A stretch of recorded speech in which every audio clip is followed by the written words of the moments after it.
abangan po natin ang photoshoot ni Edsy. So, napakaganda po ni Beyonce. Tignan niyo. Napaka-matured po niya, no? Tila magkaedad lang po sila na Eds.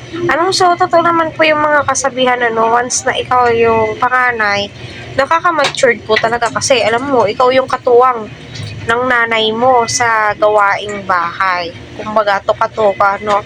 Pero kita naman po natin na napaka-hands-on ni Beyonce sa lahat ng bagay, especially sa kanyang mga kapatid, sa kanyang baby. Kita naman po natin na siya po yung nag-aalaga at nakakatuwa po kayang pagmasdan silang dalawa, Bagay na bagay po talaga sila at dinadalangin ko, sa poong may kapal. Hindi naman po ako nagmamadali at lahat naman po tayo, di ba? In perfect time, in God's will, ika nga po nila kung tadhana. At napapansin ko, si Beyonce na po talaga yung soulmate ni Kalingap Eds. Kasi nakailang love team na po si Eds kay Sheena, kay Miss E. Ngayon, kay Beyonce po yung bagsak niya. Kasi nga po, nakikita ng Panginoon na deserving ni Kalingap Eds na makahanap ng isang babaeng maunawain, mabait, family-oriented, hindi siya nagpapasilaw kahit anong offer sa kanya.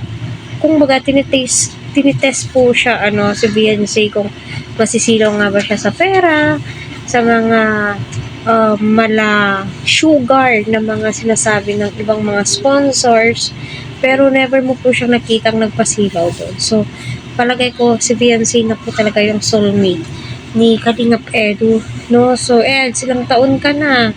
So, mag-settle down ka na, charot. Ako na po yung nagsasabi, charot. Yes, sa totoo lang, kailangan na pong mag-settle down ni Kalingap Edu. Di naman po tayo paka-ipokrita po, doon na po tayo sa part na stable na sa Eds. Yes, 100%. At saka, si Beyonce, my God, napakatalino, nag-aaral, diba? Nag-pursue po talaga siya sa kanyang dreams. So, kailangan, kasi di naman po lifetime yung pagtulong. At kita naman po natin, napakasimple po talaga ni Beyonce, and especially ang kanyang pamilya.